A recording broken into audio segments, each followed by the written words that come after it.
Parfait, bah écoutez, bonjour à tous, je vais commencer. Donc je suis secrétaire générale des ministères des Affaires sociales, ce qui est un poste un peu bizarre parce qu'en fait, il y a beaucoup de ministres, mais un ministère intégré. Donc le champ des ministères, juste pour vous situer le paysage, puis après je vous parlerai des ARS. Le champ des ministères commence à la jeunesse et au sport, passe par la cohésion, la solidarité, et finit côté santé, travail et emploi. Et donc j'ai un rôle de coordination dans tout ce champ administratif. Et à ce titre, j'ai un rôle de pilotage de 3 réseaux. Je vais vous parler uniquement des ARS ce matin, mais en fait la réforme de l'État a visé beaucoup de champs. Et donc je m'occupe aussi de la partie jeunesse, sport, cohésion sociale en région, qui sont les directions régionales et départementales, et de la partie travail-emploi avec les directs. Alors si je reviens à la partie qui est la plus innovante, la plus centrale, les agences régionales de santé, je vais essayer de vous raconter un peu où on en est très simplement, et puis après ça permettra d'échanger. Les ARS, c'est l'aboutissement de 10 ou 15 ou 20 ans de réflexion sur la régionalisation du système de santé à partir de briques existantes. Et peut-être que l'une des caractéristiques de cette réforme, c'est d'avoir enfin essayé de regrouper de façon cohérente dans une seule institution des morceaux qui étaient des morceaux à la fois État et assurance maladie. Donc on a regroupé 9 structures dans les ARS et on est passé de petites structures qui faisaient chacune entre, mettons, 10, 15 et 70, 80 personnes à des agences régionales de santé dont la taille moyenne doit être autour de 250 personnes, avec une mention spécifique pour l'Île-de-France qui est à plus de 1000 et une mention spécifique pour la Guyane qui doit être à 75 à peu près.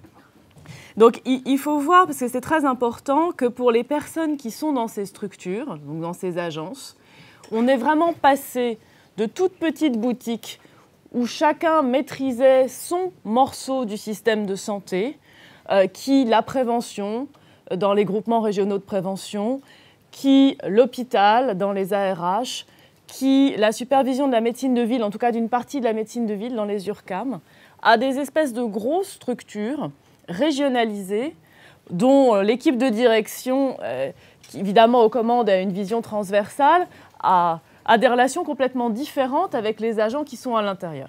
Donc la première chose que je voudrais vous faire toucher du doigt, c'est que c'est une réforme de structure importante et jeune. On travaille beaucoup sur les relations sociales, les conditions de travail, etc. en ARS en ce moment. Je vais commencer par là avant de vous parler du contenu. Il y a un certain nombre d'inquiétudes qui se font sentir. C'est normal, on est à 1 an de la réforme et on est vraiment dans des univers administratifs qui ont changé. La deuxième spécificité, c'est qu'on a marié des cultures, en tout cas qu'on a tenté de marier des cultures. Le mariage prend progressivement. Dans les ARS, on a environ 7500 fonctionnaires et environ 1500 agents de l'assurance maladie. Et on a marié les cultures sans changer les statuts. Parce que l'État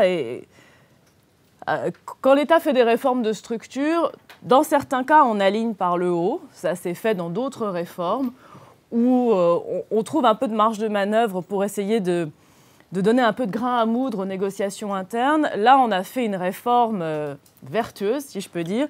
C'est-à-dire qu'on a pris les 7500 fonctionnaires, les 1500 agents de l'assurance maladie, et on leur a dit « on ne change rien à vos conditions de travail, on ne change rien à vos rémunérations, on ne change rien aux avantages en nature associés, on ne change rien à la convention collective des personnels de l'assurance maladie, et vous allez cohabiter ». Alors c'est évidemment un peu délicat à gérer, même si je pense qu'on va s'en sortir, parce que, encore une fois, je vais partir de choses très concrètes avant de vous parler du contenu. Ce sont des gens qui, au quotidien, travaillent dans les mêmes bureaux, dans les mêmes équipes, mais qui n'ont pas la même valeur de ticket restaurant, qui n'ont pas le même nombre de jours de congé, qui n'ont pas les mêmes conditions de voyage quand ils voyagent. Et donc, ce sont des choses qui sont difficiles à faire prendre au quotidien après, même si on a prévu une représentation des organisations syndicales dans des comités d'agence qui viennent d'être élus avec 1% de masse salariale en action sociale et que donc ça va se régler progressivement. Si j'insiste là-dessus en introduction, c'est juste pour vous dire que, comme partout, quand on fait des réformes et des fusions, ça prend un petit peu de temps entre le moment où on a mis sous même timbre, sous même marque, sous même univers des personnes très différentes, où on a complètement bouleversé les organisations, le moment où on commence et le moment où ça produit des effets, forcément, dans n'importe quelle entreprise, dans n'importe quel endroit, il y a un petit délai. Et donc, on est dans cette période dans laquelle la fusion est en train de prendre avec des prérequis qui ne sont pas forcément les plus faciles. Peut-être la dernière spécificité, c'est qu'on a pris une option radicalement régionale. Comme vous le savez, le système avant était semi-départemental, semi-régional, puisqu'il y avait des DAS et des DRAS. Les ARH, les agences régionales d'hospitalisation, étaient, comme leur nom l'indique, régionales, mais le reste était pour partie départementalisé. Là, on a créé des agences purement régionales, avec des délégations territoriales qui sont implantées sur les territoires départementaux en général, encore qu'il y a quelques exceptions. Parfois, les délégations territoriales ne sont pas départementales, mais c'est vraiment marginal. Mais ces délégations territoriales n'ont plus d'existence juridique. Elles font partie de l'ARS, elles sont un service de l'ARS. Et là aussi, c'est assez nouveau pour les personnes qui y travaillent. Et la relation entre ces délégations territoriales et le siège régional est encore une relation qui n'a pas fini d'être construite. Alors, à ce stade de l'exposé, je ne voudrais pas vous donner l'impression que c'est affreusement compliqué, affreusement administratif et que donc ça ne tourne pas. Parce que le paradoxe, c'est que malgré tout ça, les agences régionales de santé sont installées depuis 1 an et qu'elles produisent depuis 1 an. Donc, malgré les difficultés d'installation, d'organisation et le fait que c'est un gros changement de culture pour tous ceux qui y travaillent, les ARS ont continué à gérer les crises de sécurité sanitaire quand il y en avait.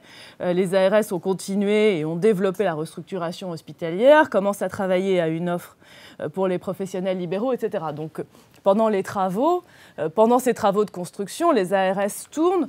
On a essayé de faire un bilan, les ARS, 1 an après, il y a quelques semaines, puisque les ARS sont fort heureusement nés un 1er avril. Donc, on a fait un colloque là-dessus et on a fait une petite plaquette. Donc, j'en ai apporté 2. Elles sont en ligne sur le site santé.gouv.fr.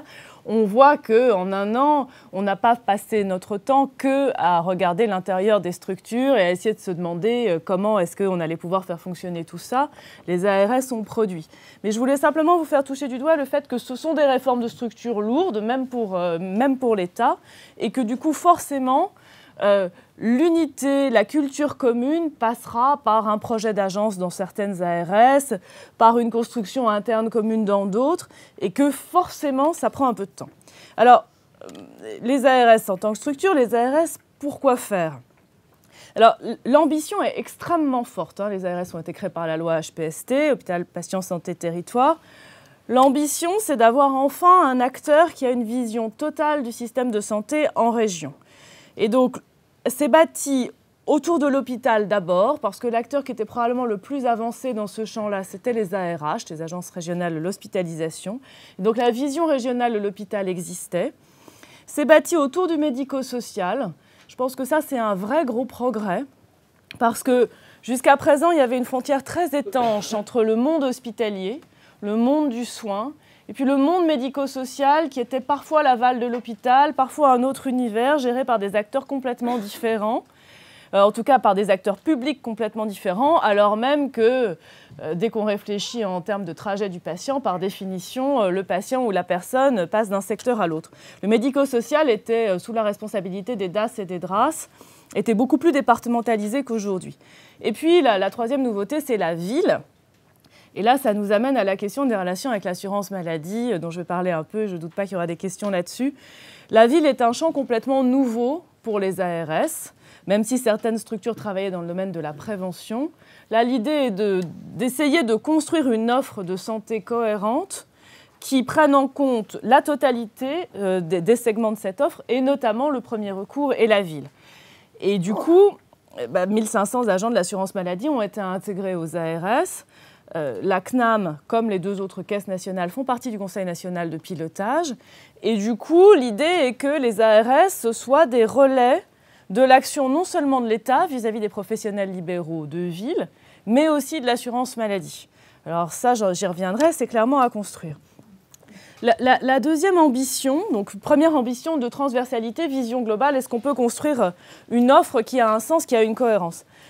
La deuxième ambition est de travailler avec des objectifs de qualité et donc de partir de concepts tels que la performance, la qualité des pratiques et la gestion du risque, et donc de ne pas juste avoir un mode de gestion statique de cette offre de soins, mais d'essayer de l'améliorer.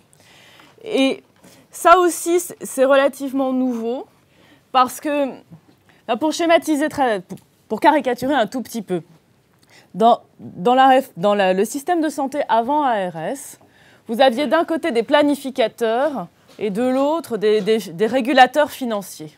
Donc vous aviez un État qui planifiait l'offre, qui donnait des autorisations d'ouverture ou de fermeture, plus souvent des autorisations d'ouverture que de fermeture, et qui en général faisait cette planification à partir des propositions des offreurs. Je prends le champ du médico-social. Vous aviez un système qui s'appelait le PRIAC, qui était la planification régionale. Et donc le PRIAC, ça consistait à regarder les projets qui étaient présentés au fil de l'eau, enfin même si on les regardait une fois tous les 2 ans, il me semble, et puis d'en accepter certains en fonction de critères de qualité et d'en refuser d'autres. Mais le fait générateur, c'était l'offre. Donc vous aviez d'un côté l'État, pour simplifier, qui travaillait sur les autorisations, la planification, l'organisation de l'offre sur le territoire à partir des propositions des offreurs, et de l'autre, l'assurance maladie, qui régulait les masses financières, c'est-à-dire qui prenait des décisions dans le champ conventionnel avec les professionnels libéraux, et puis avec le ministère sur le champ hospitalier, pour réguler nationalement les enveloppes, ce qui s'est développé évidemment avec le comité d'alerte et la régulation de l'ONDAM. Là, l'ambition, c'est de donner la responsabilité régionale de marier les deux. Et de marier les deux en partant des besoins du territoire. Donc l'ambition est vraiment novatrice et elle est vraiment grande. Est-ce qu'on sera à la hauteur de cette ambition? L'histoire le dira, 1 an après c'est trop tôt. Mais l'ambition, c'est de dire d'abord, on part de diagnostic. Et ça, je voudrais m'arrêter 2 minutes là-dessus avant de revenir aux outils. C'est très important de partir de diagnostics régionaux. Les grandes lois sur la politique de santé, les grandes lois de santé publique sont toujours parties, la dernière c'est la loi de 2004, toujours parties de diagnostics nationaux. Là, on a demandé à chacune des ARS de faire vraiment un diagnostic régional des besoins en santé. Les ARS ont passé entre 4 et 6 mois chacune à travailler sur leur diagnostic, c'est-à-dire à mettre à jour des données avec l'aide du ministère, notamment de l'adresse, mais pas seulement. Mettre à jour des données sur l'état de santé de la population, sur l'accessibilité, les inégalités d'accès territoriales, les inégalités d'accès social, et sur, du coup, les enjeux de santé publique de leur territoire. Donc on part d'un diagnostic, et à partir de ce diagnostic, on essaye de travailler ensemble la planification, c'est-à-dire, compte tenu du diagnostic, où sont les besoins? Donc, où est-ce qu'il faut susciter de l'offre supplémentaire? Où sont les surcapacités? En donnant la possibilité aux ARS de piloter des flux financiers et donc d'arriver à orienter l'offre à partir de l'argent qu'elle mobilise. Et donc, il y a un double changement de paradigme. Le premier, c'est que les ARS ne font pas seulement de l'autorisation administrative et de la planification, mais qu'elles ont vocation à réguler des flux financiers. Et le deuxième, c'est qu'on travaille un peu moins à partir des propositions des offreurs et un peu plus à partir des besoins des territoires. Et si je reprends le champ du médico-social, la réforme permet aussi de passer dans un nouveau dispositif d'appel à projet. Et donc, au lieu que ce soit chacun des offreurs médico-sociaux qui disent « moi j'ai un nouveau projet de maison de retraite médicalisée à tel endroit », c'est désormais l'ARS qui dit « voilà, j'ai fait mon analyse des besoins du territoire et je financerai une maison de retraite médicalisée à tel endroit parce que je pense que là, il en faut une. » Donc, messieurs et mesdames les porteurs de projets, je vous dis que si vous me proposez un projet qui tient la route à tel endroit, je le financerai. Par contre, si vous me proposez un projet qui tient la route là où j'en ai déjà suffisamment, je ne financerai pas parce que le projet n'est pas bon, mais parce que ça ne correspond pas aux besoins. Donc en gros, l'ambition des ARS, c'est vraiment ça, c'est de passer d'un développement à partir du diagnostic territorial et plus uniquement à partir des propositions des offreurs, et c'est d'essayer d'avoir dans les mêmes mains la planification et la régulation financière.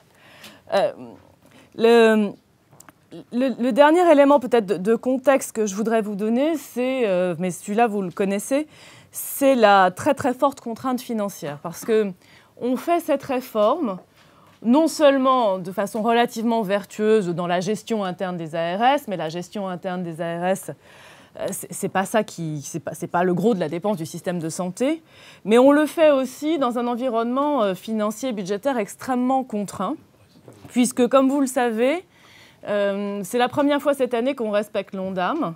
Et l'Ondam est relativement bas, enfin tout est relatif, mais si par rapport au taux de croissance il est élevé, par rapport aux dépenses du début de la décennie, du début des années 2000, il est relativement bas. En tout cas, il est à 2,9%. Et le gouvernement s'est donné les moyens de respecter l'Ondam l'année dernière et entend le faire respecter cette année, ce qui veut dire que les marges de manœuvre budgétaires sont beaucoup plus faibles qu'en les périodes précédentes. Et donc l'ambition, l'enjeu, le défi que les ARS doivent relever, c'est d'arriver à rentrer dans ce nouveau dispositif, arriver à construire des partenariats, alors même que les marges de manœuvre budgétaires sont plutôt en train de se réduire, ce qui rend évidemment les choses un peu plus compliquées. Alors la dernière notion dont je voudrais parler dans l'ambition, avant de vous expliquer un peu plus précisément ce qui est en train d'être construit, c'est la gestion du risque. Parce que ça, c'est un concept qui est bien connu de la sphère assurance maladie, relativement bien connu de l'industrie du médicament, j'imagine, mais qui est assez nouveau notamment pour le monde hospitalier et encore plus pour le monde médico-social. Alors, chaque administration, chaque entité a évidemment son jargon, donc gestion du risque. Dans l'univers ARS, c'est le concept assurance maladie, c'est-à-dire le fait que si on applique des référentiels de bonnes pratiques à un certain nombre d'univers de santé, on doit pouvoir réussir à faire des économies tout en maintenant la qualité. Encore une fois, ce n'est pas un concept qui est très présent dans le monde hospitalier pour l'instant, et c'est l'un des vrais outils des ARS. Et donc pour moi, c'est réellement l'un des objectifs sur lesquels les ARS devront être évalués, parce que ça fait partie des marqueurs pour lesquels on pourra dire, fera partie des éléments sur lesquels on pourra dire les ARS ont réussi ou les ARS n'ont pas encore réussi. Donc la gestion du risque, ça veut dire que chacune des ARS applique un programme qui a été défini nationalement par le Conseil national de pilotage, en liaison avec les caisses primaires d'assurance maladie, puisque ça fait partie des univers dans lesquels les deux entités travaillent ensemble, pour développer des actions qui doivent permettre de réduire les dépenses. Alors, je vous donne des exemples. Les transports sanitaires. Tout le monde sait que la prescription, le remboursement des transports sanitaires sont un gisement d'économie potentielle sans dégrader la qualité, que si on regarde un peu plus précisément qui prescrit, à quel moment, quel type de transport, on doit pouvoir réussir à gagner un peu d'argent, ou plus précisément à réfréner la courbe de dépenses, parce que dans la gestion du risque, on ne cherche jamais à faire baisser les dépenses en valeur absolue. On cherche simplement à passer d'une progression tendancielle de 5% par an à une progression tendancielle de 2% par an. Donc on n'est jamais dans de la vraie réduction de dépenses. On est simplement dans de la maîtrise du tendanciel. Donc on le travaille sur les transports sanitaires, on le travaille sur les prescriptions hospitalières initiales exécutées en ville, sur la maîtrise médicalisée dans les EHPAD. Donc on a une dizaine de thèmes de travail nationaux qui doivent faire l'objet de partenariats entre les ARS et l'assurance maladie au plan régional et départemental, et qui sont une manière de regagner des marges de manœuvre dont les ARS auront besoin. Alors, peut-être un mot sur... faut que j'accélère un peu. Un mot sur les outils, sur le programme de travail des ARS et sur la contractualisation. Après, je vous parlerai rapidement des attentes des acteurs et puis des pistes de progrès, et après, je m'arrête. Alors, sur les outils... on a demandé aux ARS de faire des projets régionaux de santé. Donc un projet régional de santé, c'est défini par la loi HPST. C'est en fait une sorte de boîte globale dans laquelle il y a un certain nombre de tiroirs. Le premier tiroir, c'est le projet stratégique régional de santé. Donc c'est cette fameuse réflexion fondée sur les diagnostics régionaux qui doit permettre, à partir des diagnostics régionaux, que chacune des ARS dise « voilà, moi, ma priorité, mes grands axes stratégiques, c'est pour Nord-Pas-de-Calais, réduction de la mortalité prématurée évitable. Le Nord-Pas-de-Calais est la région qui a les plus mauvais chiffres dans ce domaine, donc c'est clair que c'est leur priorité. Et réduction des inégalités de santé. Pour Languedoc-Roussillon, rééquilibrage de l'offre entre la côte sur laquelle l'offre est bien établie et les territoires plus à l'intérieur des terres pour lesquels là on est en risque de désertification, etc., etc. Donc c'est la première brique du projet régional de santé, la partie vraiment stratégique, donc qui n'est pas détaillée, mais qui dit en gros ce que l'ARS va chercher à faire dans les 4 à 5 prochaines années. Ensuite, le projet régional de santé comprend 3 schémas d'organisation des soins. Le schéma régional d'organisation des soins, le SROS, qui vise l'hôpital, donc ça c'est relativement peu innovant. On en est à la 4e génération des SROS, qui sont les schémas dans lesquels on organise, là c'est de la planification, on organise l'offre hospitalière et donc on pose des endroits dans lesquels on va accepter du développement d'activités nouvelles ou des autorisations particulières et ceux dans lesquels on ne le fera pas. Et l'innovation, c'est que pour la première fois, le SROS va avoir une version ambulatoire, c'est-à-dire que l'ARS va essayer de dessiner la carte de ce qui lui paraîtrait utile de développer dans le champ de l'offre ambulatoire. Alors, on a eu beaucoup de discussions avec les syndicats de médecins libéraux, à commencer par la CSMF, pour savoir ce que c'est qu'un SROS ambulatoire. La CSMF disant, pour l'instant, ça n'est pas opposable, c'est très bien, mais il ne faudrait pas grand-chose pour que ça le devienne. C'est un risque majeur de remise en cause de la liberté d'installation. Alors, la position du gouvernement est extrêmement claire. Il n'est pas question, ni de près ni de loin, de remettre en cause la liberté d'installation. Mais le fait d'avoir un diagnostic régional sur les besoins ambulatoires, ça permet d'essayer après de cibler toutes les mesures incitatives dans des territoires dans lesquels le diagnostic a été fait qu'on est en risque de désertification, qu'il faut essayer d'aider des médecins à s'implanter. Cela dit, là, ce que la CSMF dit, c'est les SROS hospitaliers, au début non plus, ils n'étaient pas opposables, donc l'histoire le dira. Bon. En tout cas, à ce stade, les SROS ambulatoires ne sont pas opposables et le gouvernement l'a redit très clairement. On a un texte en discussion qui est une proposition de loi du sénateur Fourcade pour aménager un tout petit peu la loi HPST et ça a été redit de façon extrêmement claire.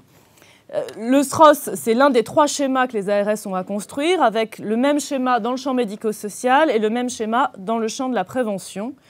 Et puis après, les ARS doivent construire des programmes de gestion du risque, programmes de télémédecine et programmes d'accès aux soins des plus démunis. Alors, rapidement, un mot sur les attentes des acteurs. Je vais commencer par les libéraux qu'on a beaucoup vus récemment, notamment à l'occasion de ce colloque anniversaire des ARS.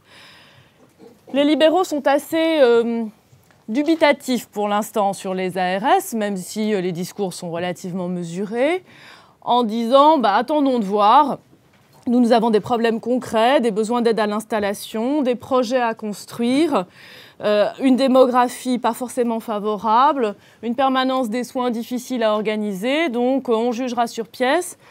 Ce que disent les libéraux, mais c'est un peu ce que disent les hospitaliers aussi, ça ramène à mon premier point, c'est avant on avait notre acteur dédié, on le connaissait, on avait nos interlocuteurs, c'était des toutes petites entités, on avait le portable du directeur. Aujourd'hui, l'ARS, quel numéro de téléphone, on ne sait plus qui fait quoi, on ne sait plus qui répond à quoi. Encore une fois, c'est inévitable. Vous ne pouvez pas passer d'une structure à 30 personnes à une structure à 300 personnes en ayant les mêmes relations de proximité. C'est en train de se remettre en place. Sur le champ libéral, les ARS seront jugés sur leur capacité à appuyer les projets là où c'est nécessaire. Et je vais vous citer deux sujets sur lesquels je pense qu'elles peuvent avoir de la valeur ajoutée. Le premier, c'est l'aide à l'installation coordonnée. Vous savez qu'aujourd'hui, il y a une sorte de consensus pour dire que là où il y a des déserts médicaux, c'est plutôt l'installation en groupe qui permettra de résoudre la difficulté parce que les jeunes médecins, ou d'ailleurs les moins jeunes qui voudraient bouger, n'ont plus envie de s'installer seuls pour une bonne partie d'entre eux, mais souhaitent plutôt s'installer dans des structures regroupées. Donc le gouvernement a prévu de mettre en place 250 maisons de santé pluriprofessionnelles. Pluriprofessionnelles, c'est-à-dire regroupant à la fois des médecins et des paramédicaux. Et donc les ARS sont à la manœuvre pour susciter des projets, les accompagner et les faire vivre. Là, c'est plutôt une dynamique qui part bien, parce que Ces maisons de santé, elles sont éligibles à 2 types de financements, des financements assurance maladie sur un fonds particulier qui s'appelle le FIX et des financements aménagement du territoire. Et le partenariat entre l'ARS et les préfets, à la fois de région et de département, fait que l'ARS évalue la qualité médicale des projets. Et quand l'ARS a validé que le projet avait un intérêt et qu'il était situé dans un territoire sur lequel il y a vraiment un risque de désertification, ça mobilise non seulement les financements ARS, mais aussi les financements aménagement du territoire, les financements de la DATAR, qui sont en général nettement plus élevés que les financements assurance maladie. Et donc il y a un côté effet levier où le travail en amont fait par l'ARS avec les professionnels donne accès à un tour de table alimenté par les crédits aménagement du territoire et souvent par un appui des collectivités territoriales, que ce soit les régions, les départements ou même les municipalités dans un certain nombre de cas. Cette démarche d'appui va être développée dans des plateformes d'appui à l'installation des professionnels de santé, où là l'idée c'est que l'ARS et les caisses primaires d'assurance maladie se mettent en réseau avec les ordres professionnels, avec les doyens des facultés, pour essayer de proposer une sorte d'offre d'aide à l'installation et d'appui aux projets innovants en plateforme, en réseau. L'idée n'est pas de construire un guichet en dur, mais simplement d'avoir une sorte d'organisation régionale avec des antennes départementales où, pour un professionnel donné, qu'il s'adresse à l'ordre, qu'il s'adresse à la faculté, qu'il s'adresse à la caisse primaire, qu'il s'adresse à l'ARS directement, on peut lui proposer toute une gamme de services, on peut essayer de l'informer mieux sur toutes les aides existantes parce que finalement, il y a déjà pas mal d'aides à l'installation sous une forme ou sous une autre. Le deuxième enjeu dans le champ libéral pour les ARS, c'est la permanence des soins ambulatoires, où là, le système a décidé de confier les enveloppes de permanence des soins ambulatoires aux ARS en leur demandant de négocier régionalement les montants unitaires à la fois des astreintes et des gardes. Donc là, le pari qui est fait, c'est de dire chaque région a une enveloppe de permanence des soins, avec un tout petit peu de péréquation qui a été faite entre les régions qui avaient plutôt plus par habitant et les régions qui avaient plutôt moins par habitant, et à charge pour chaque région de négocier avec ses professionnels libéraux combien de secteurs il faut, combien est rémunérée la garde ou l'astreinte par secteur, en sachant que s'il y a plus de secteurs, on rémunérera un peu moins la garde pour chacun des secteurs. S'il y a moins de secteurs, ça sera un peu mieux rémunéré, mais évidemment, la distance sera plus grande. Pour les hôpitaux, l'inquiétude actuellement, elle est double. D'abord, la campagne budgétaire hospitalière est très contrainte cette année. Et deuxièmement, le monde hospitalier est inquiet d'un autre volet de la loi HPST qui ne concerne qu'indirectement les ARS, mais qui est la nouvelle gouvernance hospitalière qui fait du directeur d'hôpital un patron à part entière de l'hôpital, même si en réalité le directeur d'hôpital ne peut diriger un hôpital qu'avec sa communauté médicale, et qui donne une responsabilité hiérarchique au directeur général de l'ARS sur la plupart des directeurs d'établissement. Donc ce n'est pas la partie ARS en tant que telle qui inquiète tant que ça le monde hospitalier, c'est plutôt à la fois la contrainte budgétaire extrêmement forte globalement qui va être relayée par les ARS, et de l'autre cette réforme de la gouvernance qui pose un certain nombre de questions. Enfin, dans le secteur médico-social, je crois que cette réforme a été globalement plutôt bien perçue. Mais simplement, on est pour la première année sous contrainte budgétaire très forte dans le monde médico-social, donc à la fois personnes âgées et personnes handicapées. Jusqu'à présent, la CNSA, donc qui pilote les crédits médico-sociaux, n'arrivait pas à dépenser ses crédits pour différentes raisons et donc avait des réserves en excédent. Et pour la première année, la CNSA a plutôt dépensé plus que son objectif initial en 2010, ce qui est une bonne nouvelle en soi, parce que ça veut dire que la mécanique prend fin. Mais donc, au moment où les ARS commencent à développer une politique du médico-social, elles sont rattrapées par une contrainte budgétaire qui rend les choses un peu plus difficiles. Alors, peut-être des pistes pour avancer, j'en citerai 2. La première, c'est qu'est-ce qu'on est vraiment prêt à déléguer en termes de pilotage, et la deuxième, c'est quelle fongibilité des enveloppes. Alors, qu'est-ce qu'on est vraiment prêt à déléguer ? Ça, maintenant, c'est la question à laquelle on ne va pas pouvoir échapper éternellement. Parce qu'on a créé ces agences, elles ont été mises en place, ça fait 1 an qu'elles s'organisent. Maintenant, elles sont opérationnelles. Et donc, qu'est-ce que le niveau national délègue vraiment ? Et qu'est-ce qui est en fait continu à être piloté nationalement ? Ça, c'est vraiment la question qui se pose aujourd'hui pour les ARS.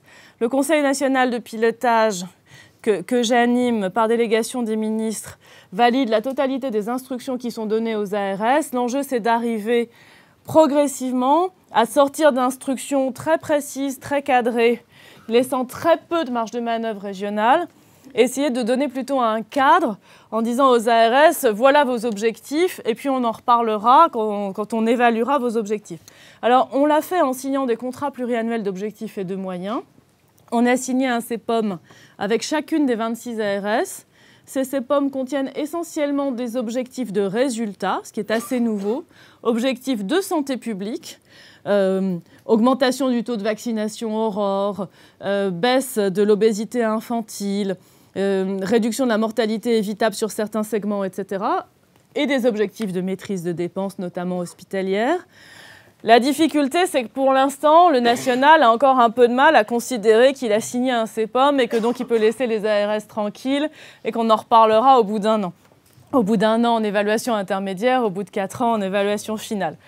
Donc l'enjeu, c'est d'arriver pour chacune des grandes directions du ministère à passer progressivement en mode ARS, c'est-à-dire à arrêter d'alimenter une machine qui, pour vous donner un exemple, redonne des financements très précis, très ciblés, très contraints sur un tout petit bout de projet et qui dit, ben voilà, on a décidé au plan national de financer X centres de référence de telle pathologie et donc vous allez avoir 83 000 € pour le centre qui est localisé à tel endroit. Le problème, c'est que le niveau national n'est pas toujours 100% cohérent avec lui-même et qu'on a des plans de santé publique qui ont été validés par les mêmes qui parlent d'autonomie du système régional et qui évidemment nécessitent de vérifier que si on a promis qu'on faisait tant de centres maladies rares, tant de centres de prise en charge de l'Alzheimer, qu'ils étaient faits et qu'ils étaient faits à peu près là où on a prévu qu'ils soient faits.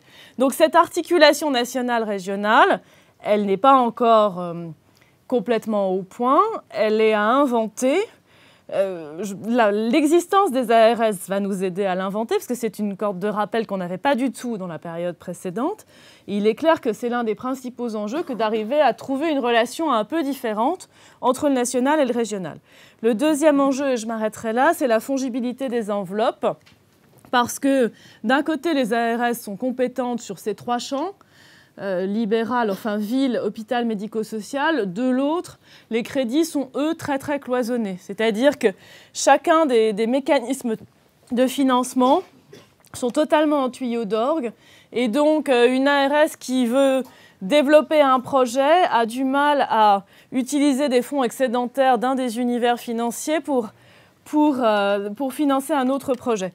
Donc, pour cette année, on est à 0,1% sur l'échelle de 1 à 100 de la fongibilité, puisqu'on a créé dans la loi de financement de la sécurité sociale un amendement qui dit qu'on peut financer avec des crédits du FIX, qui est un des fonds de l'assurance maladie, des actions du FMESM, qui est un autre fonds plutôt vers l'hôpital. Mais ne serait-ce que le branchement entre ces deux tuyaux est techniquement compliqué. Les ministres se sont engagés très fortement à développer la fongibilité l'année prochaine. Donc on y travaille pour le PLFSS 2012 pour mettre en place quelque chose qui s'apparenterait plus à un fonds unique régional et qui permettrait à chacune des ARS d'avoir des crédits d'intervention déspécialisés et avec ces crédits d'intervention, commencer à construire vraiment leur propre projet.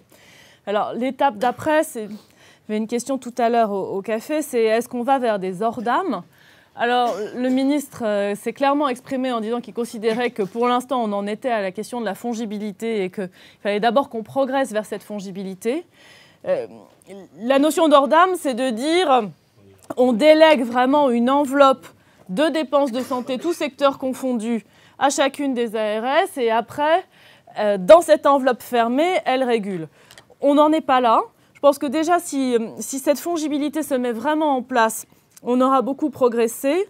La question d'avoir des enveloppes régionales vraiment type ORDAM, c'est une question qui va encore beaucoup plus loin dans l'échelle de la régionalisation que ce qu'on a fait jusqu'à présent, parce que ça pourrait mener à des remboursements différents, des financements différents, des prises en charge différentes selon les régions. C'est pas l'état d'esprit du moment actuellement. Cela dit, je vous parlais de la permanence des soins ambulatoires parce que pour moi, c'est aussi un marqueur de ce qu'on peut faire.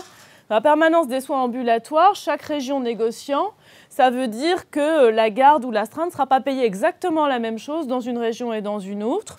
Et donc, si ça marche, ça permettra progressivement d'avancer avec des enveloppes projets pour lesquelles chacune des régions pourra financer un peu différemment en fonction de négociations locales. Quand on parle d'ORDAM, la question se pose aussi de savoir comment on lutte contre les inégalités régionales, puisque si on délègue des enveloppes, on fige des parts régionales. De toute façon, quand on regarde la répartition des inégalités, on se rend compte qu'elles sont beaucoup plus intra-régionales qu'inter-régionales. L'adresse a fait cette étude, qui doit d'ailleurs être en ligne sur le site du ministère comme pas mal de matériaux. Les inégalités de santé au sens social du terme sont pour 2/3 à l'intérieur de chacune des régions et pour 1/3 entre régions. Donc il y a de quoi s'occuper déjà en essayant de réduire les inégalités d'accès et les inégalités sociales à l'intérieur des régions. Peut-être en conclusion, dans les enjeux, donc je vous ai parlé du rôle du national et du régional, la fongibilité des enveloppes. Le dernier enjeu, c'est comment est-ce qu'on arrive à travailler avec l'assurance maladie. C'est évidemment une question compliquée. Encore une fois, il faut que le système nous laisse un peu le temps. En France, on est des champions de faire des réformes, et avant même d'avoir eu le temps que la réforme produise des effets, d'aller à la réforme d'après. Donc moi, mon seul souhait, c'est que cette réforme-là, on lui laisse le temps d'atterrir pour voir si elle peut marcher avant d'aller à la réforme d'après. Ce qui est compliqué, il y a deux choses qui sont compliquées. D'abord, il faudrait que, et c'est en train de se construire progressivement, c'est juste lent, que l'assurance maladie arrive à considérer les ARS comme l'un de ses relais territoriaux. Pour l'instant, l'assurance maladie travaille avec ses caisses primaires, avait un relais régional avec les URCAM qui a disparu puisque maintenant le relais est directement départemental. Nous sommes en train de travailler à une convention type entre ARS et caisses primaires, justement pour bien expliquer qui doit faire quoi dans la gestion du risque, dans l'appui aux professionnels libéraux, dans le champ du médico-social. Progressivement, il faut qu'on entraîne l'assurance maladie pour considérer que les ARS sont un de ces relais, sont un de ces acteurs possibles pour développer la politique de santé qu'elle développe en liaison avec l'État. La deuxième difficulté, c'est d'arriver à bien articuler le champ conventionnel avec le rôle incitatif des ARS pour les professionnels de santé libéraux. Là aussi, c'est à inventer. La loi HPST n'a pas vraiment tranché ce point. Les négociations conventionnelles viennent de démarrer il y a à peine quelques jours. Là aussi, il y a probablement quelque chose à construire entre le cadre conventionnel national, le conventionnement individuel et des projets de nature régionale qui pourraient mobiliser des financements conventionnels avec l'accord des parties conventionnelles, mais qui pourraient être déclenchés par les agences régionales de santé. Donc en conclusion, je voudrais simplement dire que c'est une réforme très puissante potentiellement, que c'est vraiment une réforme qui change la manière dont on pilote les politiques de santé en France, qu'elle en est à ses tout premiers débuts, que ces débuts sont globalement prometteurs puisque les ARS produisent, délivrent, comme on dit dans le privé, et que simplement, au fur et à mesure que ça avance, ça repose des questions aux administrations centrales et au niveau national et que ces questions sont encore pour partie devant nous.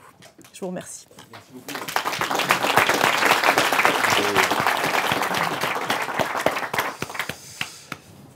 Bien, alors, on va commencer par 3 questions. Je ne sais pas si... Alain ? Oui, puisque tu dois... Oui.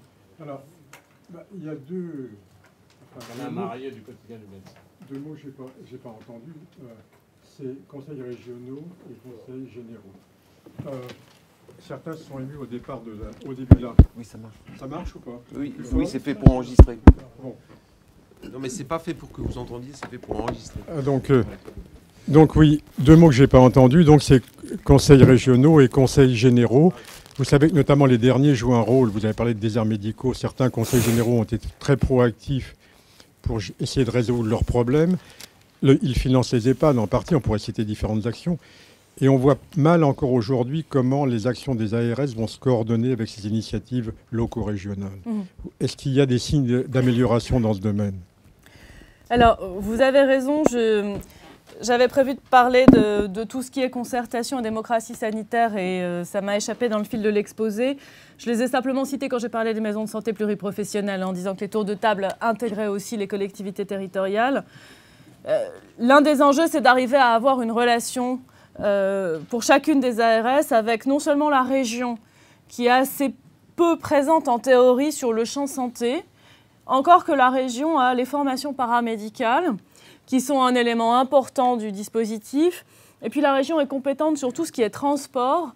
Et dès qu'on commence à parler de lutte contre les déserts médicaux et réduction des inégalités d'accès, on arrive assez vite à des questions de transport.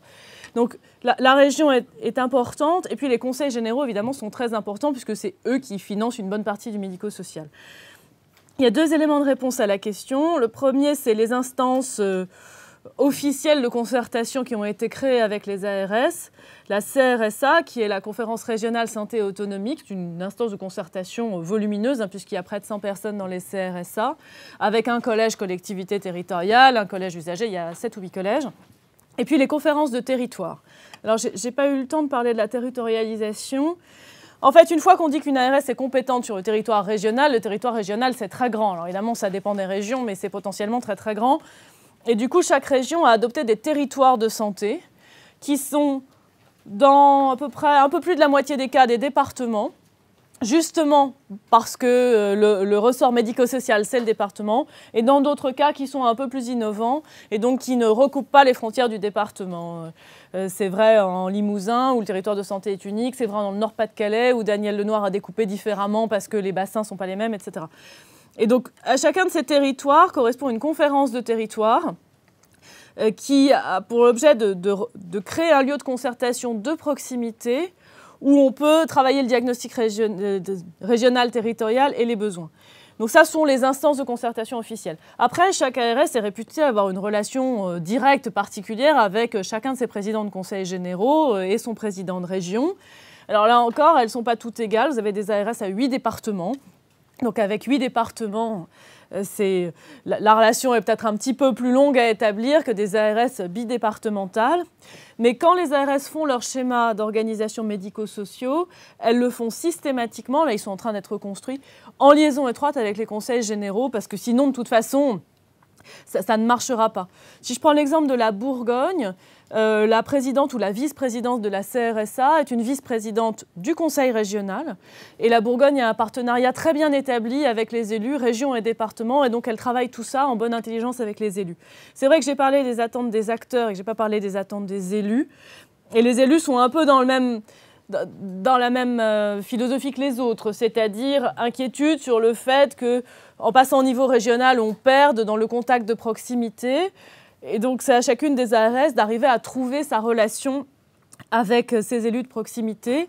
Le fait d'avoir des délégations territoriales, c'est l'un des rôles principaux des délégations territoriales que d'être porteur de tous les projets de l'ARS sur le territoire.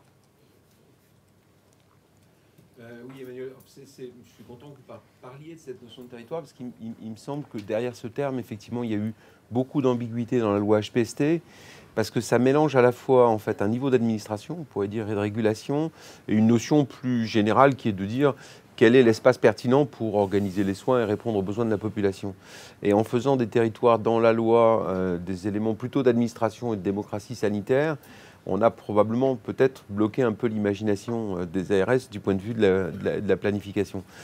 Est-ce qu'il n'y a pas un besoin de retravailler finalement dans le cadre de la loi HPST sur cette notion de territoire en distinguant ce qu'on pourrait appeler au fond plutôt une dimension spatiale d'analyse et un territoire de santé, ça peut être très bien un bassin de vie où on réfléchit par exemple à l'organisation des soins en ambulatoire, mais on ne va pas lui coller une conférence sanitaire.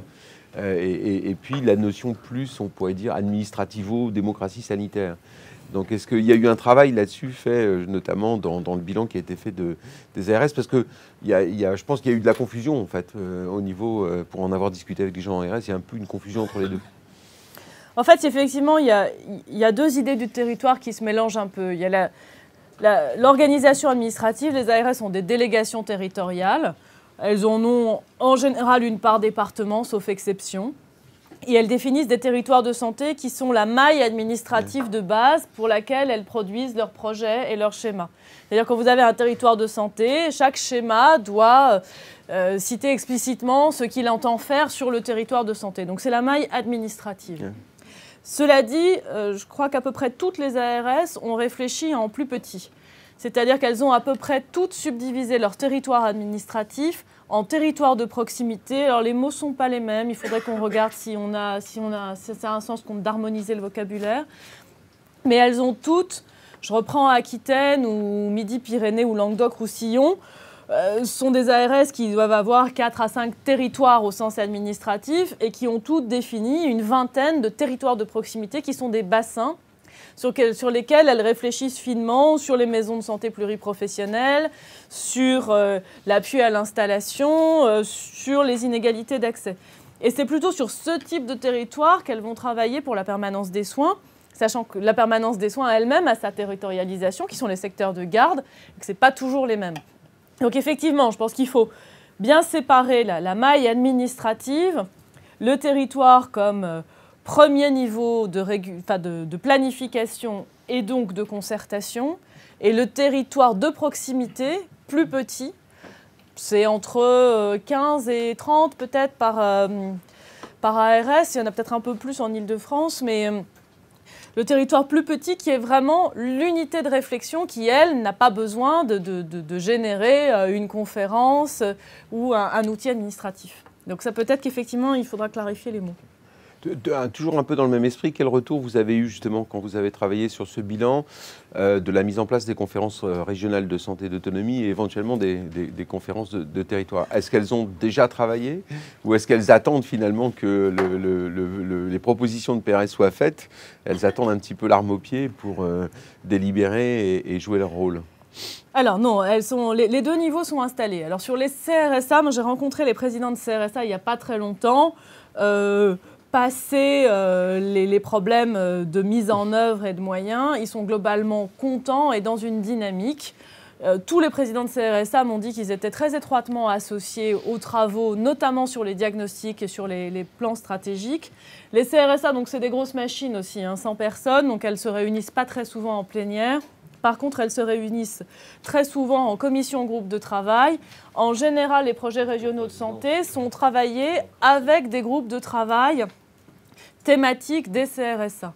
Donc, ce qui se passe avec les CRSA, c'est que chacun des collèges considère qu'il n'est pas assez représenté dans les CRSA. C'est ce qui est normal.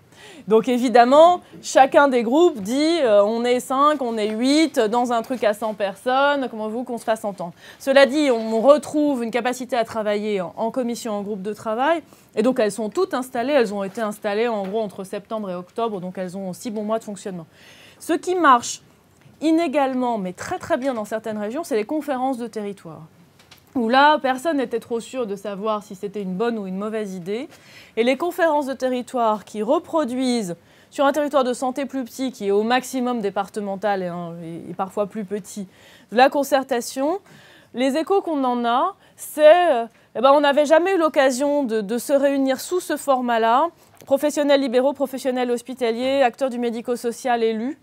Et c'est fou ce qu'on a à construire ensemble parce que chacun a une pièce du puzzle et donc si on se met d'accord sur les objectifs en commun, on peut avancer.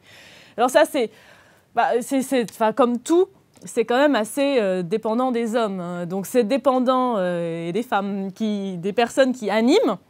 Donc des délégations territoriales qui font vivre ces conférences de territoire. Et puis ça dépend de savoir si territoire par territoire, vous avez 3-4 personnes dynamiques dans la conférence qui l'entraînent. Mais il y a des endroits dans lesquels ça marche remarquablement bien, les conférences de territoire. Je pense à Midi-Pyrénées, où vraiment ils sont en train de construire et ça les amène d'ailleurs à revenir un peu, à traiter les sujets de façon un peu différente de ce que l'ARS régionalement avait prévu parce que confrontés au sujet vraiment localement, ça les amène à faire des propositions qui vont changer un peu les projets régionaux de santé. Michel. Moi, c'est à votre expérience. Le micro, c'est juste pour l'enregistrement. C'est à votre expérience que... C'est elle que je voudrais interroger à travers vous. un an, c'est à la fois rien du tout dans une vie individuelle, mais un an dans la vie administrative d'un pays avec... ça paraît extrêmement important, et vous l'avez dit vous-même tout à l'heure, on a déjà envie de tout bousculer. Est-ce que si on avait fait une agence nationale de santé avec... non pas la secrétaire générale à sa tête des ministères sociaux, mais une présidente ou un président de l'Agence nationale de santé, ça aurait changé quelque chose à deux égards par rapport à ce que vous disiez tout à l'heure, c'est-à-dire ce poids d'une administration centrale qui veut toujours exister, qui ne sait pas comment le faire autrement que par des décrets, des arrêtés, des suggestions et autres prégnance du quotidien, et puis aussi par rapport aux ministres qui ont parfois un double, quand ce n'est pas un triple langage, pour des raisons qu'on leur pardonnera. Donc, comment vous imaginez ça, puisque si on a un an de recul, on a un an de perspective, puisque je suppose que à partir de 2012, cette question reviendra. Donc c'est bien votre expérience que je voulais interroger au fond dans ce lieu de réflexion. Sur la partie ministre, je ne sais pas si une agence nationale de santé change quoi que ce soit. Le politique s'intéresse à la santé par définition. Il s'y intéresse de façon générale et de façon particulière. Vous pouvez organiser l'administration comme vous voulez, agence ou pas agence. Je pense que la question n'est pas une question de structure administrative. Sur la question des administrations centrales,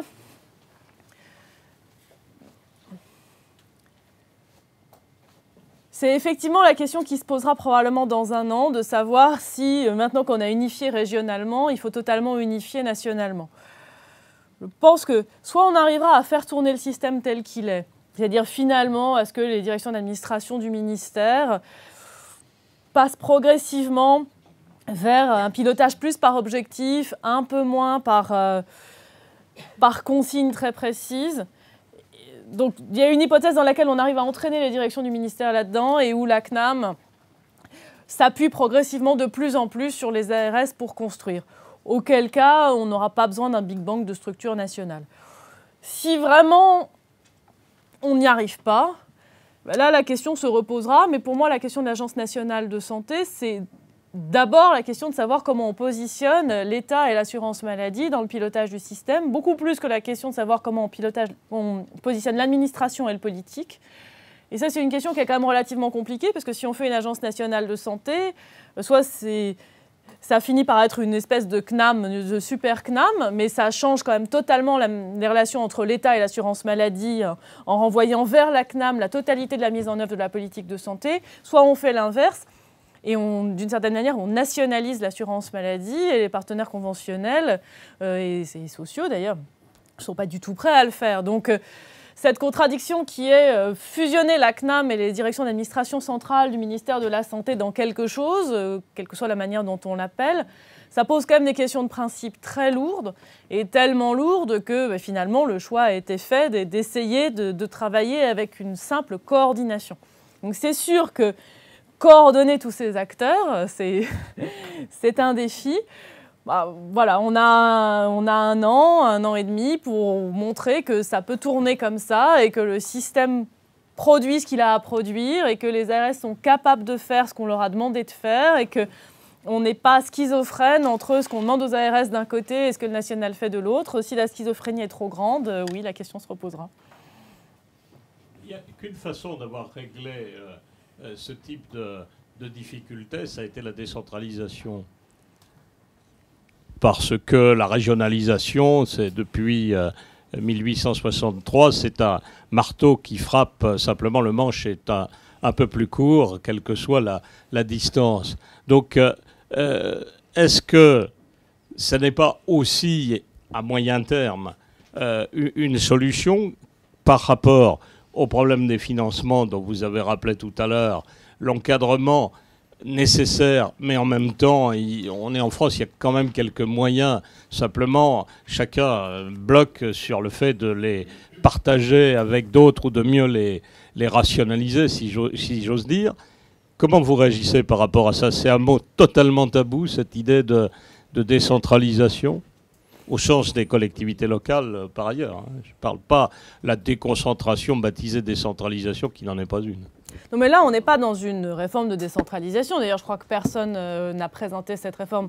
Les ARS, c'est une émanation de l'État. Alors, c'est un peu compliqué parce que ce sont des établissements publics et ce ne sont pas des services déconcentrés. Donc, c'est une construction un peu atypique par rapport à la construction administrative traditionnelle. Mais enfin, ce sont des établissements publics d'État.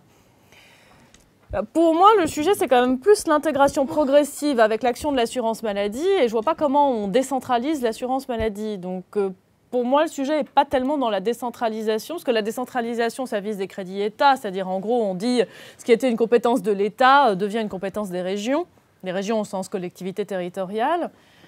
Si on fait ça, on va vraiment accroître très fortement l'écart entre ce que les ARS peuvent mobiliser au titre de crédits ex-État devenus régionaux et l'assurance maladie, dont je ne vois pas très bien comment on la décentralise et on la confie aux collectivités territoriales régionales. Donc non, pour moi, ce n'est pas tellement une piste. Alors, il y a plusieurs questions. Derrière, dites simplement votre nom. Après, vous Oui, bonjour, Véronique Amaï, Novartis. Une question sur l'articulation pour un directeur d'ARS entre les CEPOM, les contrats pluriannuels d'objectifs médicaux, et le programme régional de santé issu justement du diagnostic régional. Comment mettre ça en cohérence? Alors, la réponse, c'est par avenant.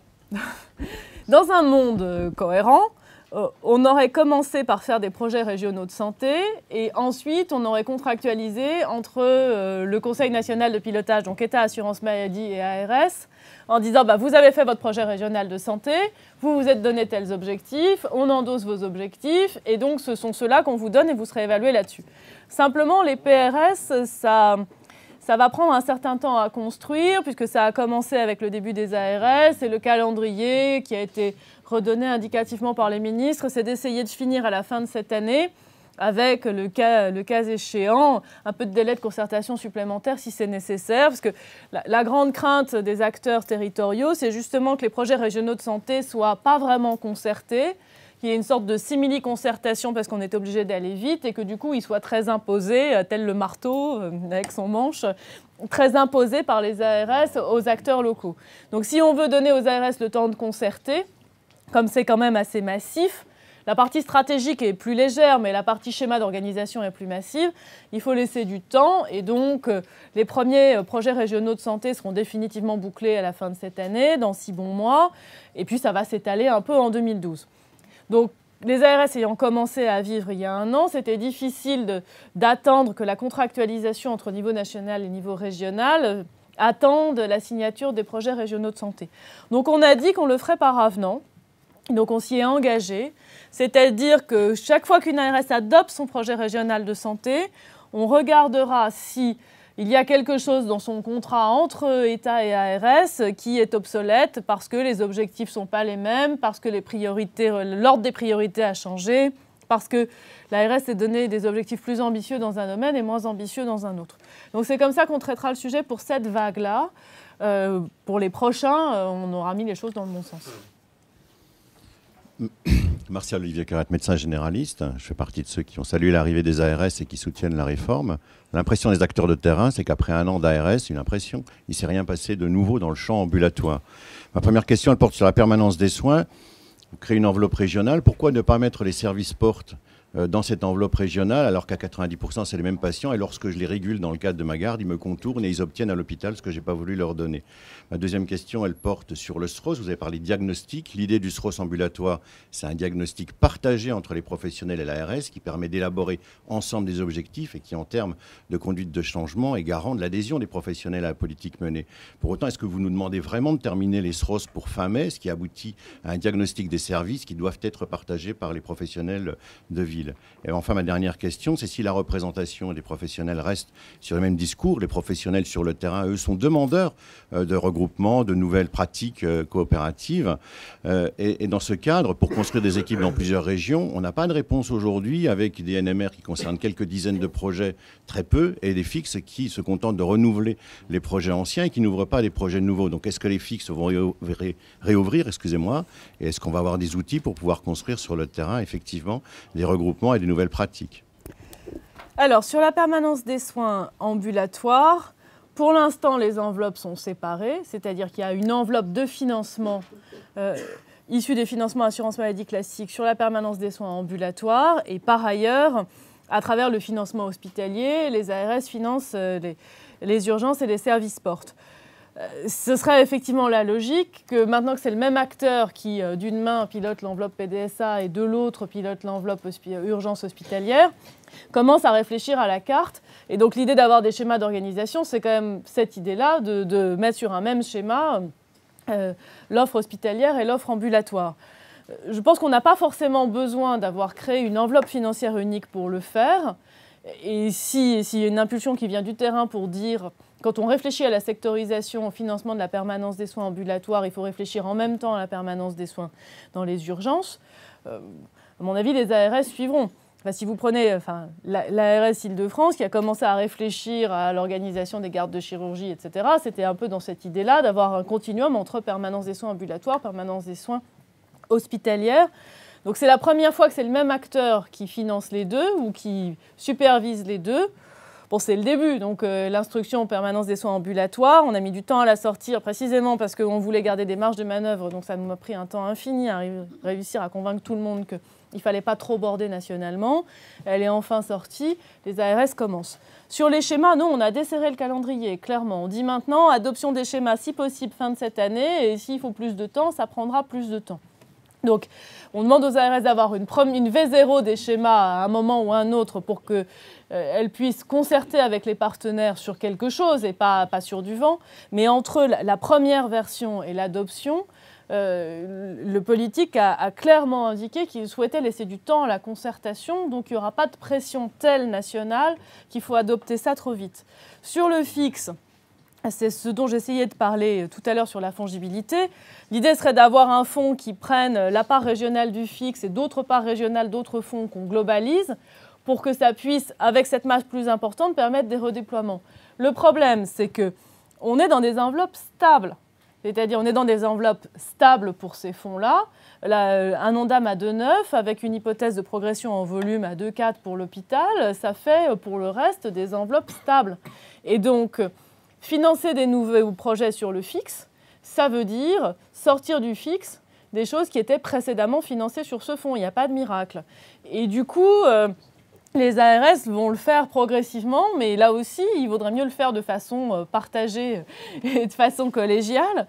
Et donc, forcément, c'est ce que dit le niveau national, essayer de revoir ce qui est financé depuis longtemps sur ces fonds, qui normalement financent de l'amorçage et des projets, qui normalement ne financent pas du fonctionnement pérenne, et essayer de voir si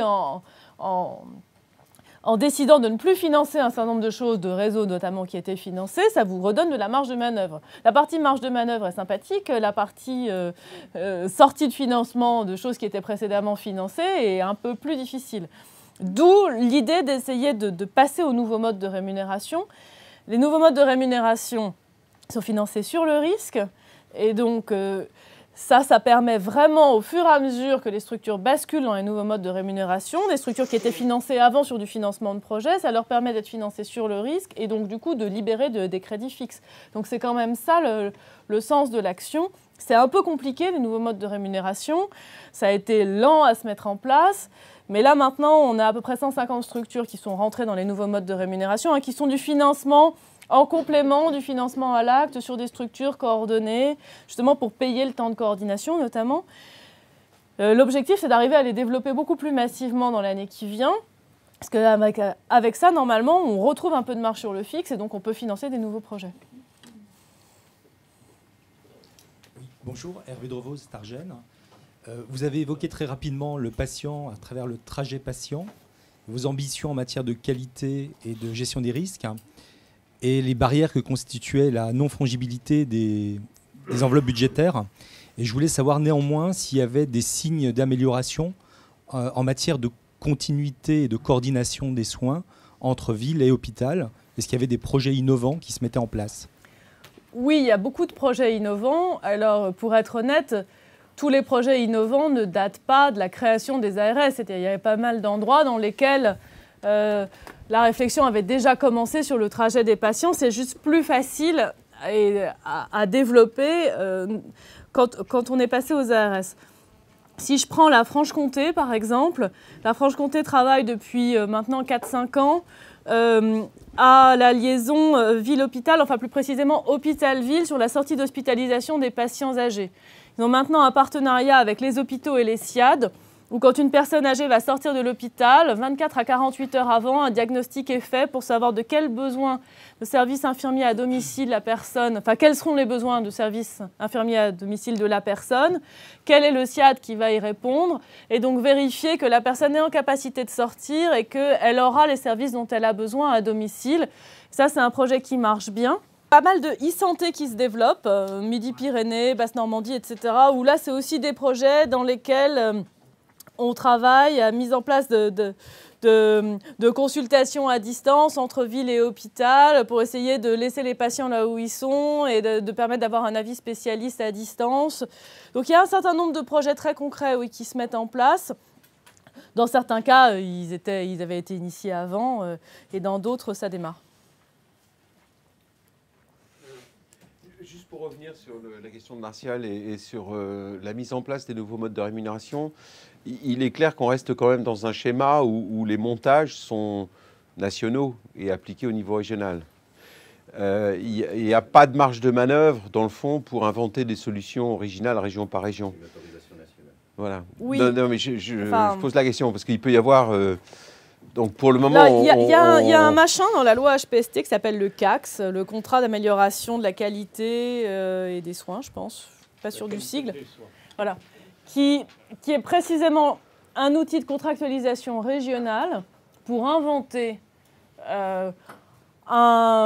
une incitation ou un système entre ARS et professionnels de santé.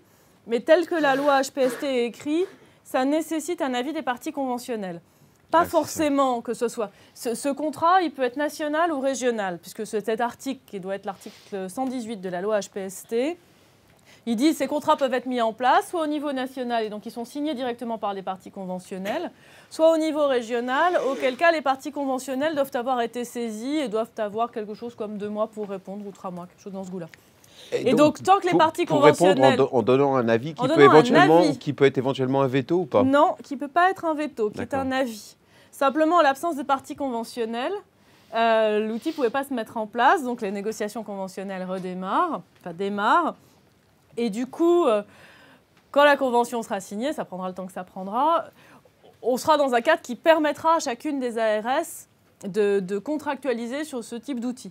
On peut même imaginer que la convention renvoie explicitement à l'existence de cet outil en disant que les parties conventionnelles se mettent d'accord pour dire qu'au-delà de ce qu'elles ont signé entre elles, il peut y avoir des accords régionaux visant à l'amélioration de la qualité des pratiques dans des conditions telles et telles. Donc si, il y a bien un cadre qui permet de le faire, on ne l'a pas encore mobilisé, mais l'objectif serait de le faire. Alors, je pousse un tout petit peu plus loin, parce que j'ai bien compris qu'il fallait que les parties conventionnelles soient au moins sollicitées, informées. Mais vous disiez tout à l'heure, au fond, pour le moment, ce qu'on fait, c'est qu'on transfère du fixe sur les NMR. Est-ce qu'on pourrait penser que dans certains endroits, dès lors qu'il y a un certain nombre de professionnels de santé qui sont d'accord, à titre personnel ou organisationnel, par exemple Martial, on imagine qu'on bascule qu'on aille plus loin et qu'on bascule plus simplement du fixe, mais de la gestion du risque sur des modes de rémunération nouveaux, élargis. C'est possible ou pas? Politiquement, c'est très chaud, d'accord, mais est-ce que c'est institutionnellement, réglementairement possible? Moi, je verrais que des avantages à ce qu'on ait un système dans lequel il puisse y avoir un accord local, enfin régional, mettons, qui porte sur le territoire de la région ou sur un morceau de territoire, dans lequel on dirait on est prêt à payer plus tel type d'acte, dans un cas très particulier. Ou différemment. Hein. Plus ou différemment, sous réserve qu'il y ait un certain nombre de contreparties, et que ce soit un accord type accord gestion du risque, autofinancé sur le risque lui-même. Rien ne l'empêche. Il faudra qu'on le construise. L'enveloppe déléguée, c'est possible? Ça, c'est l'étape d'après. Alors, on va reprendre le cours de la parole. Oui, bonjour, je vais être dans la continuité, Marc Kennedy, SERP, des propos qui viennent de se tenir. C'est pas parce qu'il y a ce micro. Ah, vous m'entendez pas peut-être, pardon. Oui. Tout le monde d'entendre. D'accord. Simplement, Marc Kennedy, SERP, je suis dans la continuité des propos tenus à l'instant concernant l'équilibre entre les conventions nationales dans les SROS ambulatoires et les conventions régionales. Qu'est-ce qui sera opposable? Comment vont vivre les conventions professionnelles entre le national et le régional? Enfin, pour l'instant, il y a deux dispositifs différents. Hein. Il y a un dispositif conventionnel, négociation des parties conventionnelles avec l'UNCAM qui viennent de démarrer il y a 15 jours. Et puis de l'autre, chacune des ARS qui, à partir de son diagnostic régional territorial, dit voilà quelles sont mes ambitions pour développer l'offre ambulatoire. Ce schéma régional ambulatoire n'est pas opposable, je l'ai dit clairement au début. La seule chose qui est opposable et donc qui croise les deux exercices, c'est la partie zonage. Puisque le zonage, ça veut dire de définir les zones dans lesquelles on considère que l'offre ambulatoire est insuffisante et qui seront donc éligibles à un certain nombre d'incitations. Si la Convention sort avec l'équivalent de l'avenant 20, c'est-à-dire l'appui à l'installation ou à l'exercice dans des zones sous-denses, ces zones sous-denses seront déterminées par les ARS à partir de critères qui vont être vus au Conseil national de pilotage, justement pour essayer de trouver la cohérence entre ce qui sera fait dans la négociation conventionnelle et les critères de zonage des ARS. Pour l'instant, c'est le champ de recoupement entre les schémas régionaux d'organisation des soins ambulatoires et les parties conventionnelles.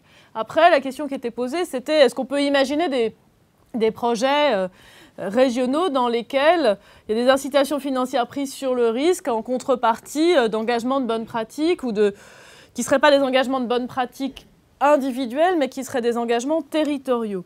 Et ça, c'est à inventer. Et je trouverais bien qu'on arrive à inventer un ou deux modèles de ce type-là. Alors, Annie Chicoy, Institut de la santé à l'ESSEC. Je voudrais revenir sur le volet hospitalisation, bien que le volet ambulatoire soit la grande innovation des ARS, comme vous l'avez dit. Encore qu'il y avait l'assurance maladie s'en occupait beaucoup. Mais avec deux points. Le premier point, c'est sur les SROS hospitaliers. Dans quelle mesure les SROS ont-ils encore vraiment du sens alors qu'il y a un élément extrêmement structurant qui intervient aujourd'hui, qui est la tarification hospitalière, qui reste déterminée au niveau national. Et ma deuxième question, c'est grande diversité entre les régions, bien entendu, avec une région particulièrement atypique et particulièrement importante qui est l'Île-de-France, et qui, sur le volet hospitalier, a, depuis la loi HPST, la tutelle de la PHP. En tout cas, la PHP est rentrée dans le giron habituel des groupes hospitaliers. Et votre avis sur la façon dont les choses se passent, justement, dans la mise en œuvre en Île-de-France. D'accord. Sur la première question, moi, je trouve qu'au contraire, l'action des ARS dans le monde hospitalier est importante parce que la tarification à l'activité hospitalière a un impact par définition très fort sur le compte de résultat de chacun des hôpitaux, puisque chacun des hôpitaux vend ses prestations au tarif national. Et donc, les hôpitaux arrivent plus ou moins bien à équilibrer leurs comptes à partir de recettes qui sont fixées avec des tarifs nationaux. Les ARS sont les garants de la réduction des déficits hospitaliers. Et pour réduire les déficits hospitaliers, en fait, la meilleure solution, c'est quand même de travailler sur les regroupements et sur l'articulation de l'offre en région. Parce que quand vous avez demandé à un hôpital lambda d'être à l'équilibre ou en excédent, et qu'il a des dépenses supérieures à ses recettes, vous avez une option qui n'est pas l'option vertueuse dans laquelle il essaye de faire de l'activité pour que son volume d'activité atteigne son point mort et que du coup il dépasse son point mort et qu'il couvre ses charges avec son activité. Et ça a un impact mécanique en T2A assez violent, c'est-à-dire si on a une activité nationale trop importante, on finit par baisser les tarifs puisqu'on a une régulation prix-volume, et donc on revient à la case départ. Et ça n'a pas grand sens, enfin en tout cas, c'est pas ça qu'on essaye de faire, même si ça a pu se produire juste après la mise en place de la T2A. Bon. Bah, le problème, c'est d'arriver à sortir des injonctions paradoxales, quoi. C'est-à-dire d'arriver... Bon.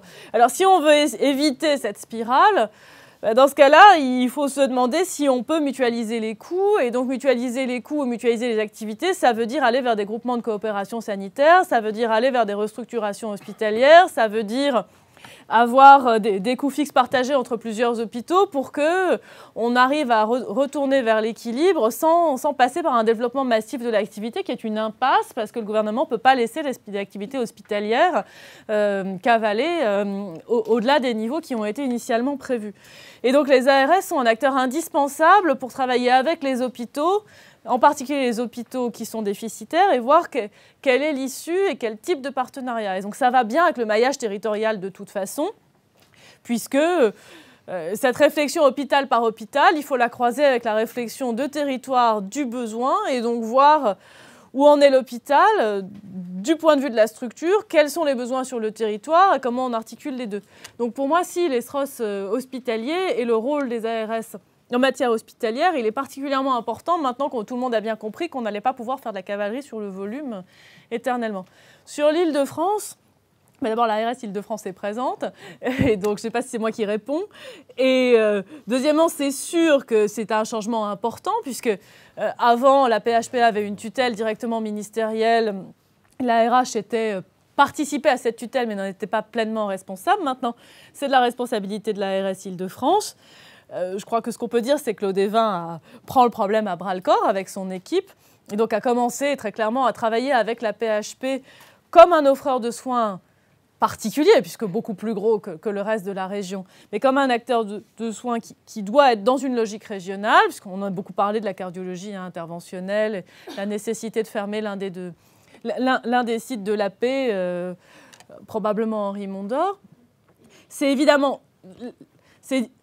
Il y a une dimension dont je n'ai pas beaucoup parlé parce qu'elle est évidente pour tout le monde, qui est la dimension politique locale. La question est venue à travers la question sur les conseils généraux et les conseils régionaux. Mais là, le sujet, ce n'est pas de savoir si on arrive à mobiliser tous les acteurs pour financer des projets ensemble. La question est de savoir comment est-ce que l'ARS fait face à la partie politique des sujets d'organisation en santé.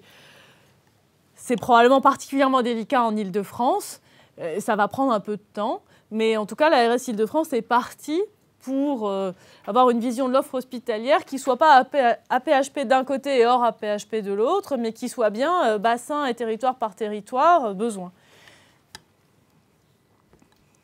Alors, question suivante. Pardon, Gérard Bouquet, vas-y.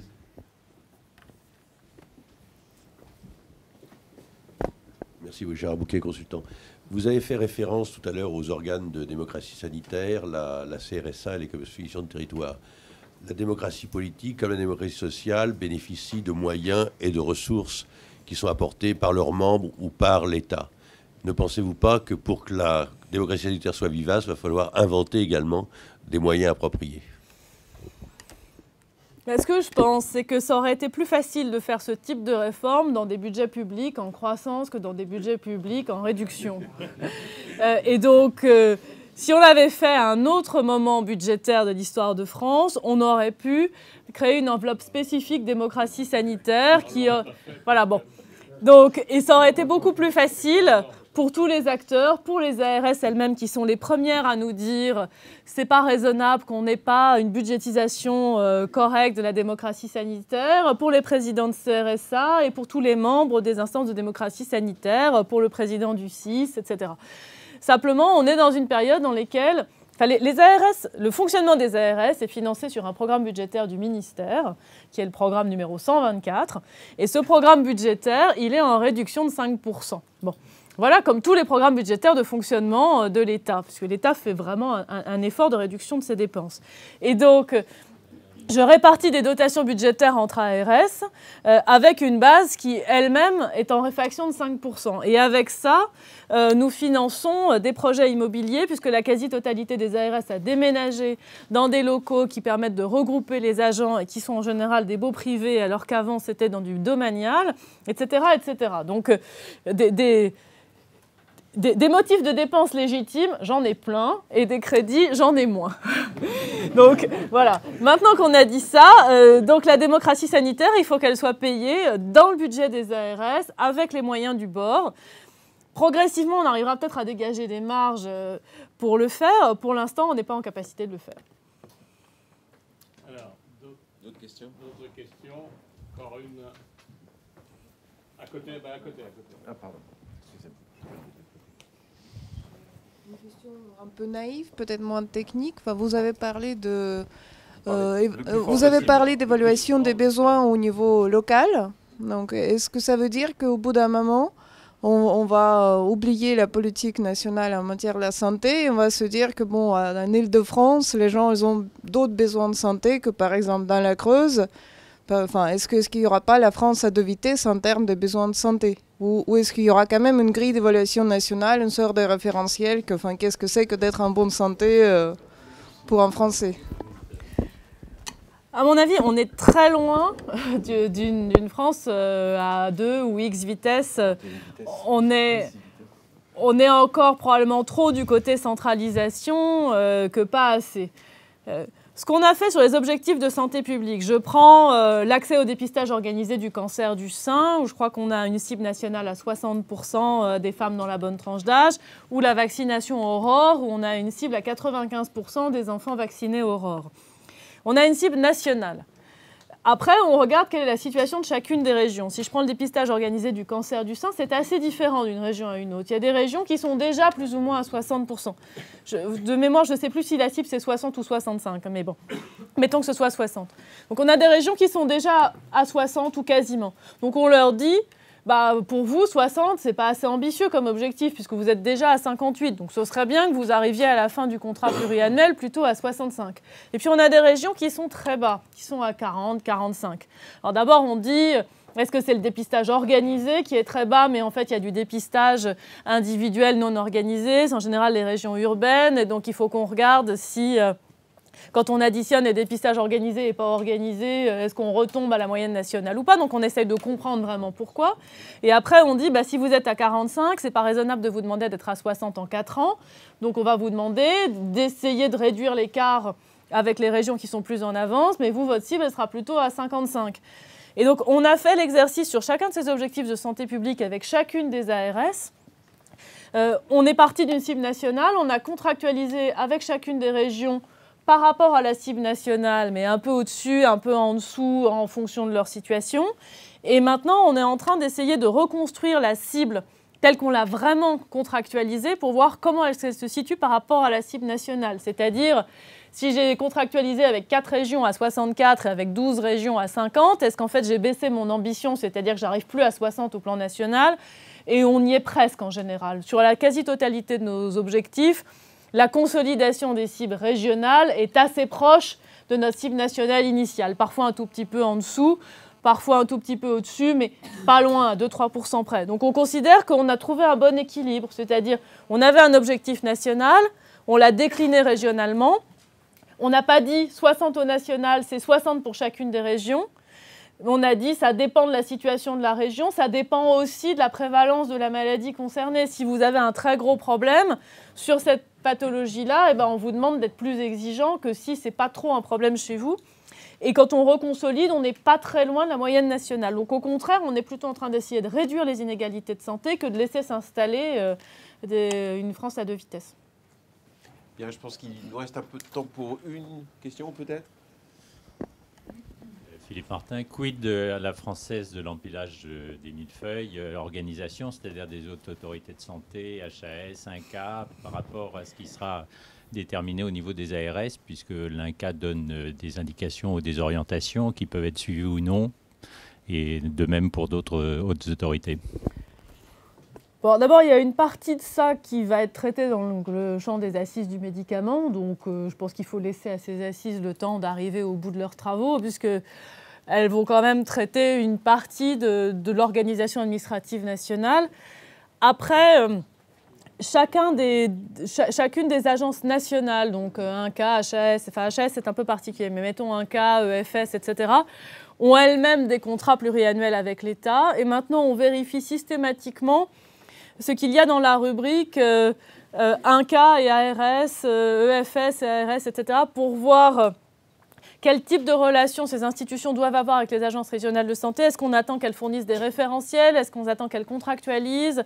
Et donc, on essaye juste de trouver la cohérence entre l'orientation nationale qui est donnée à l'INCa ou à l'EFS ou à d'autres, ou à l'Agence de biomédecine, et ce qu'on attend d'elle avec les agences régionales de santé. Donc on est en train d'essayer de bâtir le système pour qu'on dise des choses cohérentes entre les deux niveaux.